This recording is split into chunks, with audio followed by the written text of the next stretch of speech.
প্রতিটা রুহু, প্রতিটা মানুষ মালাকুল মাউতকে দেখতে পায়। আপনিও দেখবেন, আমিও দেখব। মুমিনদের কাছে এসে মালাকুল মাউত একজন যুবকের বেশে সাদা ধবধবে জুব্বা পরে সুগন্ধি মেখে মুমূর্ষু ব্যক্তির শিয়রে বসে বলে, ইয়া আইয়াতুহান নাফসুল মুতমাইন্না, হে প্রশান্ত আত্মা, উখরুজি ইলা মাগফিরাতিল্লাহি ওয়া রিদওয়ানি, আল্লাহর ক্ষমা আর দয়ার দিকে বের হয়ে আসো। বলা মাত্রই মুমিনের আত্মাটা স্মুথলি বের হয়ে আসে। কাফান মিন আকফানিল জান্নাহ, হানুত মিন হানুতিল জান্নাহ, জান্নাত থেকে আনা সুগন্ধি কাফনের মধ্যে পেঁচিয়ে তিনি রূহটাকে নিয়ে ইল্লিনে চলে যায়।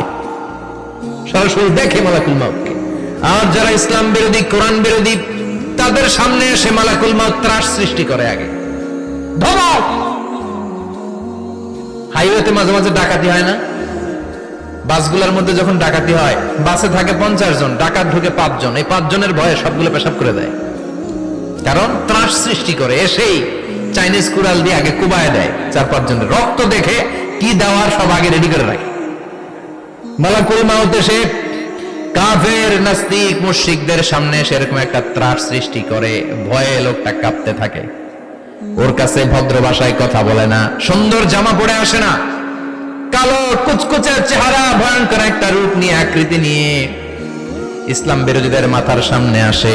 দুর্গন্ধযুক্ত চেহারার দেহ নিয়ে ধমক দিয়ে বলে, ও পাপাত্তা, ইয়া আইয়াতুহান নাফসুল খাবিসা উখরুজি ইলা গাদাবিল্লাহ, হে পাপাত্তা, আল্লাহর রাগ, ক্রোধ আর গজবের দিকে বের হয়ে আয়।